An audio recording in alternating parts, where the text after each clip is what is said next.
Alright, so this is going to be the comparison of the Ferro Concepts assault back panel. This is the Generation 1, and this is Generation 2. Both of these are actually used differently, but they both can be used on different plate carriers other than the Ferro Concepts plate carrier. This was actually meant to be put on the Generation 2 of the Ferro Concepts plate carrier, which the back was shaped to be more like the 1694A, and this was meant to be on a Generation 3 Ferro Concepts plate carrier, or the Cry Precision Jumpable Plate Carrier, or JPC. So moving on, I'll explain the top, then the bottom, then on the inside. Well, actually, really, I don't really need to explain the inside because they're both the same. So refer back to my Generation 2 video. But the back actually has some differences, and not too big of a difference, but you'll see what I'm talking about. And then I'm going to point out a small flaw that I have with the back that that could be fixed. But I modified the back so that it doesn't have this problem. And it's not the whole back, but it's just some part of the back that I fixed. So let's go ahead and get into it. So the top of these two pouches, this has 1 and 2 pouches. This has 1, 2, 3 pouches. Now this does not mean that the more pouches the merrier. The reason why I prefer these 3 over these 2 is that you can fit, let's see if I can try and get this open with one hand. This kind of sucks to try and do it with one hand, but you can fit grenades in here, or if you're Mark Ryan, you can put in granola bars. What you can actually fit in here is, smoke grenades or a mini flashbang. I fit in a Thunderbee in here, but I couldn't fit a Thunderbee in here, so you could put in a Thunderbee over here and a smoke grenade over here. The reason why you couldn't fit 2 Thunderbees in here is because it's not long enough or big enough. That's what she said. The pouch is not big enough to hold 2 grenades, but it could hold a mini flashbang versus a larger flashbang. So imagine a Thunderbee as if it was the size for a large flashbang, and then you have a mini flashbang. Well, a mini flashbang could fit, or 2 mini flashbangs could fit in here versus 2 large flashbangs. And yeah, on these 3 over here, you could actually fit in 2 mags, a mag, and then a Thunderbee. I was about to say 2 mags, a mag, and a grenade. Well, you can actually mix that up. So didn't mean to actually try and mix myself up, but yes, you could. In each pouch, you could actually fit in 2 mags, a mag, and then a grenade. Not 2 grenades or 3 grenades, 1 grenade. One thing that is different, obviously, is how they're open. This is held in by retention versus where this is held in by a slot from here. What I mean by here on the retention is that if you had a mag or a grenade over here, you could fit, they'd be pulled up through this part over here. I can't really display it on video, so refer back to my Ferro Concepts assault back panel video on it. But basically, if I could actually do it today, I don't think I can, but I'll try and do it for you guys on camera with one freaking hand. Okay, fuck it. So what it looks like is that this is held on through over here, and it's pulled up, so the retention is there. When you pull it open, it's pretty quiet. So let's talk about the general purpose pouches. I'm going to try and open this up for you. Hi, dog. There's some differences. Actually, there's major differences within the general purpose pouches. For the shape, one kind of has I'm not saying this is more of a rectangular shape. This is more of a oval shape, if you get what I mean. So if I was to flatten it out, it kind of looks more of a rectangular shape, where this is more of a curved at the bottom, where this is a lot more cornered at the bottom. Anyhow, as you can see on camera, you have your just some elastic straps on here.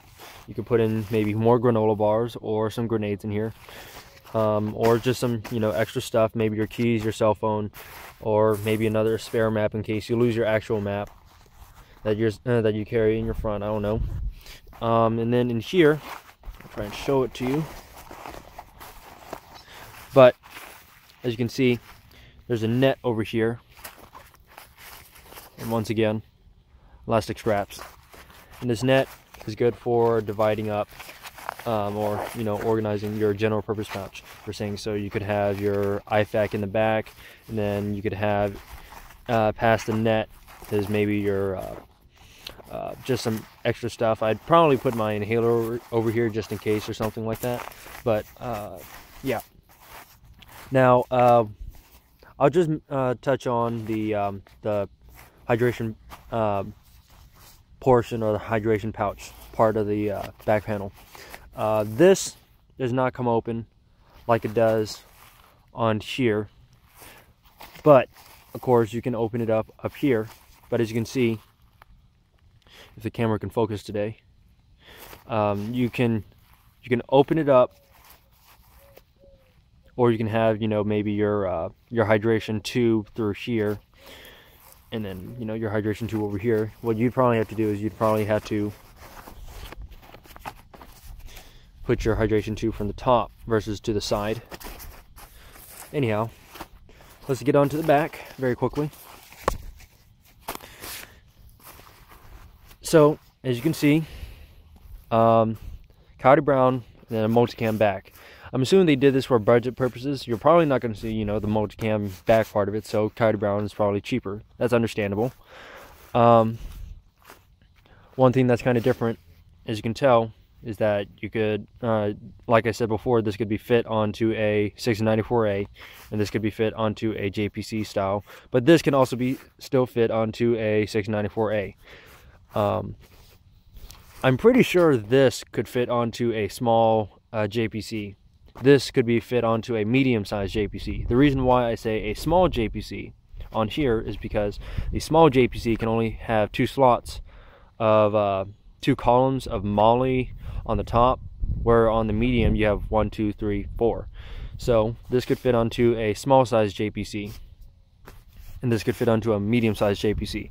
This is just because of these 2 tops, how they're divided. But anyhow, this could fit onto 6 from the very top to bottom. This could only fit onto 5 from the very top to bottom. If you look on a JPC back, you'll understand what I'm talking about. On the 6 over here, you'd understand if you've seen a 694A with all the 6 on the top to bottom. So this can, of course, do the 1, 2, 3, 4, 5, 6, and then over here is your 1 through 6. Now I'm going to touch on what I did to do the mod. And what I did was I basically, if you can tell, this is not coming out easily. Most of the stuff that you see, that if they don't have the button over here, they'll either have something like how a Blue Force gear is, or if you have a long enough of a let's just say we call it the tongue.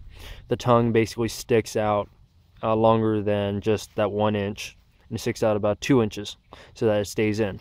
Well, because this is just the tongue is just 1 inch, it can come undone very easily. So what I did was I did it like Blue Force gear. I'll just show it in here because I can pull it a lot easier on here versus there versus here.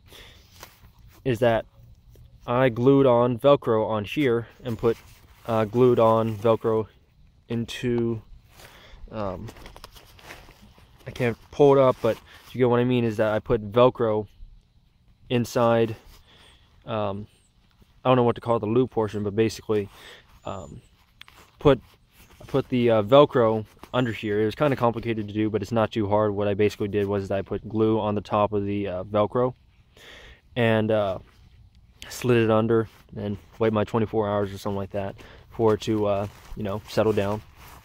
As you can tell, it's kind of hard to actually pull on, to pull out on its own. And if I was to try and do this, it doesn't come out. So I don't think it's that. I don't think how to explain it. I don't think doing the doing without the Velcro would be a lot more helpful versus having the with the Velcro. It's a lot easier to, or a lot harder for it to come out. So This is the Ferro Concepts assault back panel comparison. Hope you guys enjoyed it. And this is David from AsianWithHat, and I'll see you guys in the next video.